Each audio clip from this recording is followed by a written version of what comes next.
So salam sejahtera kepada semua student. So kita bertemu lagi dalam video untuk flip kelas kita pada hari ini. Dalam video ini kita akan melihat chapter yang baru, iaitu chapter yang kelima. Maafkan saya, sebenarnya chapter yang keempat ya. Tapi dalam slide ini dinyatakan chapter yang kelima. Tapi sebenarnya kita masih dalam chapter yang keempat. Okay, dalam chapter yang keempat kita akan lihat hierarchy. Hierarchy itu stands for hazard identification, risk assessment, and risk control.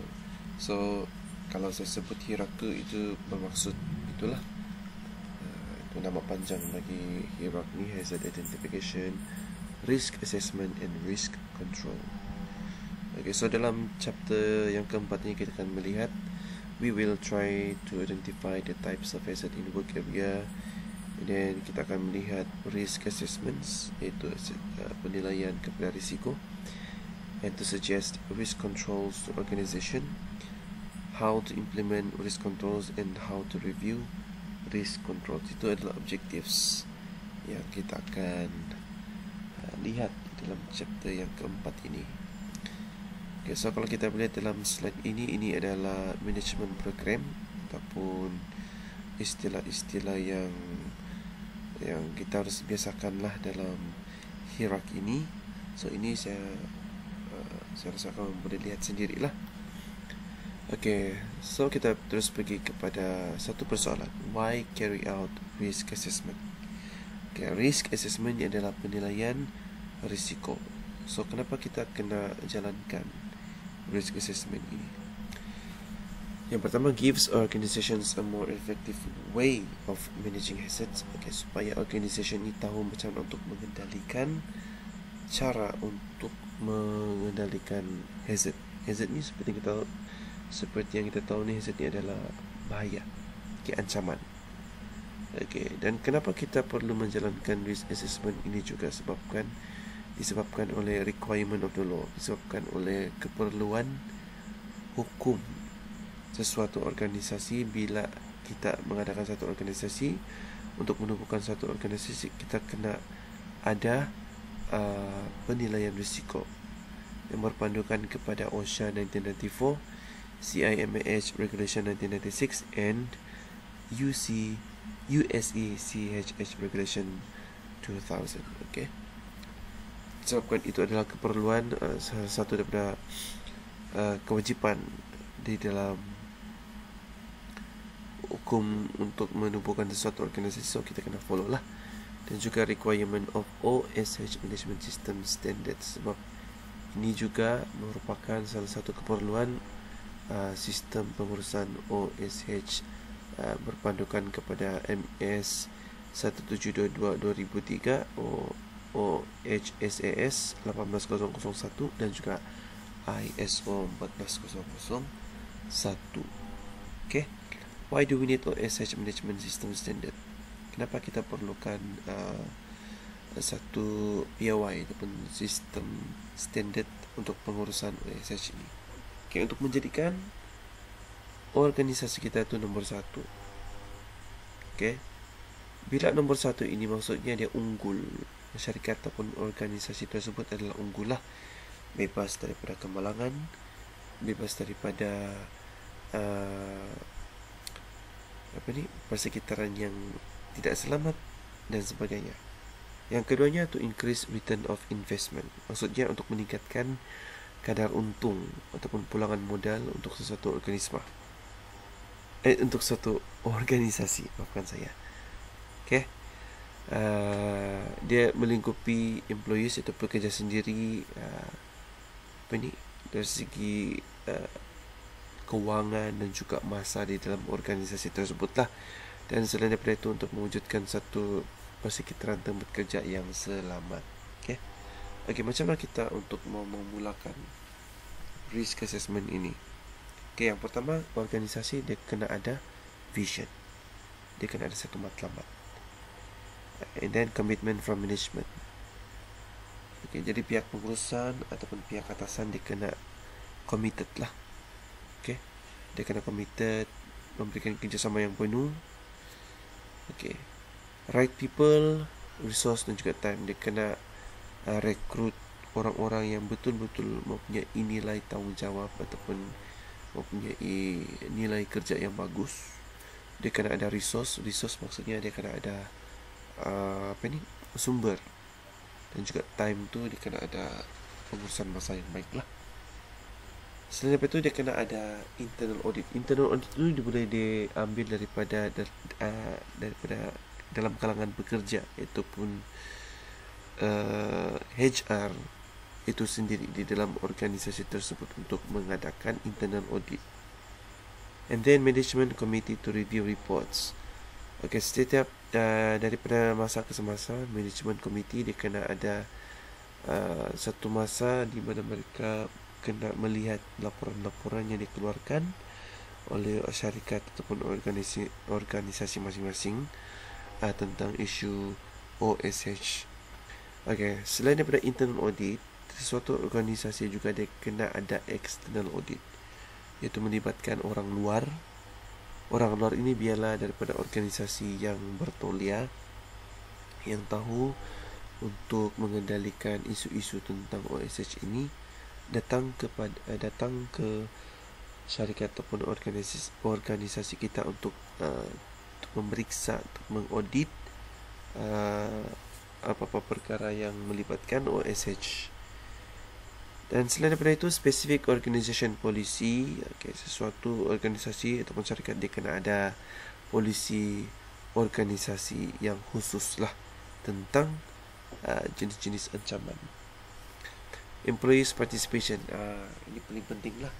Penglibatan pekerja di dalam aktiviti yang melibatkan OSH ini, sama ada dari segi mesyuarat ataupun bengkel ataupun latihan yang dianjurkan oleh syarikat tersebut. Okay. Safety as basic training. Okay. So ini semua ni adalah cara-cara macam mana untuk memulakan risk assessment di dalam satu tempat kerja. Why conduct a risk assessment? Kenapa kita perlu menjalankan risk assessment ini? Okay. Disebabkan oleh beberapa faktor lah. Yang pertama, human factors, save life, stop workplace injuries, illnesses and increase staff morale. Okay. Dan yang keduanya, faktor legal factors, meet legislative requirements, disebabkan oleh keperluan dari segi peraturan. Apabila kita mahu menubuhkan sesuatu organisasi ataupun syarikat, kita kena memenuhi keperluan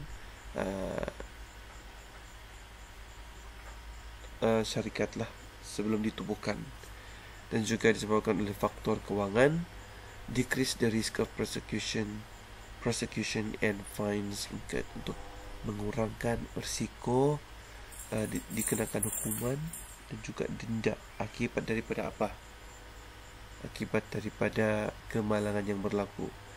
Sebab every time kalau ada pekerja yang mungkin dia terlibat dalam kemalangan di tempat kerja, of course orang yang akan dikenakan denda adalah pihak syarikat itu sendiri. Okay?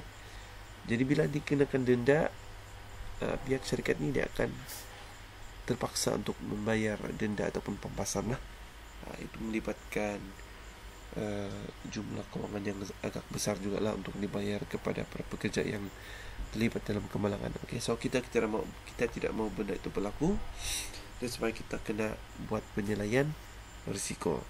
Okay, lower work cover levies, reduce absenteeism, mengurangkan kadar ketidakhadiran dalam kalangan pekerja. Mungkin ada dalam kalangan pekerja ini, dia sudah tahu satu syarikat ataupun tempat kerja dia tu tidak selamat, jadi dia pun mau escape lah. Satu cara dia untuk mau berusaha selamat adalah dengan escape, untuk escape daripada melakukan satu pekerjaan yang mungkin dia rasakan tidak selamat. Okay, so kita tidak mau benda itu berlaku lah. To increase potential for gaining shareholders and increase productivity, untuk meningkatkan produktiviti dan juga kadar keuntungan satu syarikat. Okay, Satu syarikat yang untung adalah di mana syarikat itu kurang kadar ataupun kes kemalangan yang berlaku dalam tempat kerja tersebut. Okey. Jadi bila kurang kemalangan ataupun tiada isu-isu OSH dalam satu syarikat itu di sana kita melihatlah kadar produktiviti ataupun keuntungan satu syarikat tu dia meningkat.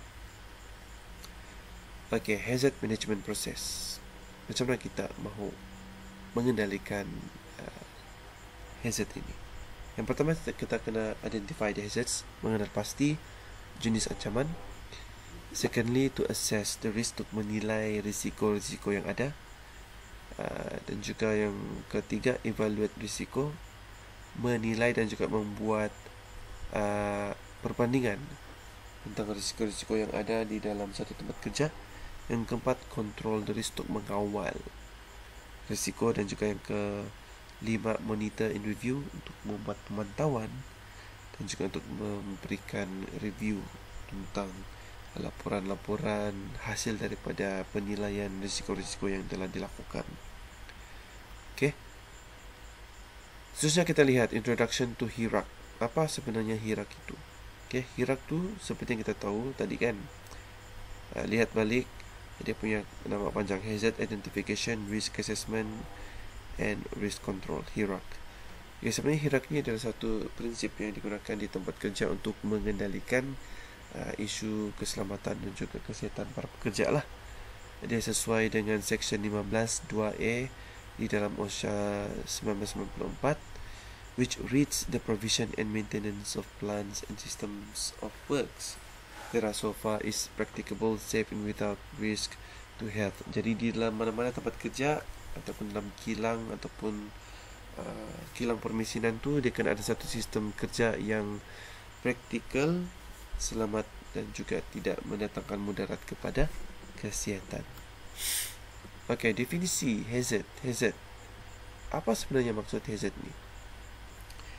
Hazard ni adalah, kalau dalam bahasa Inggerisnya, a source or a situation with a potential for harm to humans, property and damage of environment or a combination of these. Maksudnya hazard ni, kalau di dalam bahasa Melayu ni kita panggil ancaman.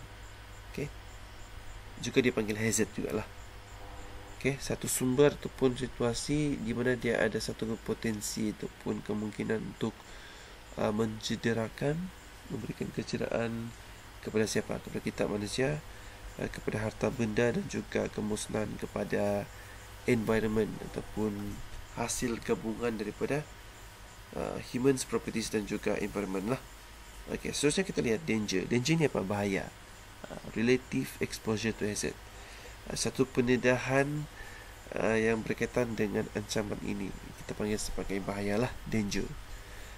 Risk ni kita tahu risiko, a combination of likelihood of occurrence and severity of injury or damage. So kita kena tahulah beza antara hazard, danger dan juga risk ini. Okay.